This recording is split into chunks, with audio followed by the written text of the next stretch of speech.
So meron tayong 1795 sa gilid, 1795 para sa ating power supply. Para sa casing natin, meron tayong 1495. 1495. Processor, meron tayong 8,097 na presyo as of today.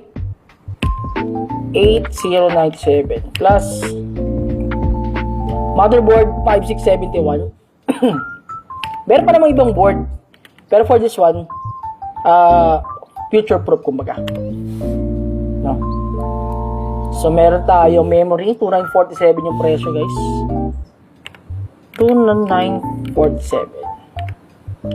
And lastly, sa ating SSD 9912 pesos, 9112.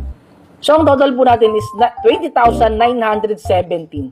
May mga discounted na po tayo dyan, so pwede pa kayong mabol kasi nasa April pa naman tayo, okay? So ito po ang inyong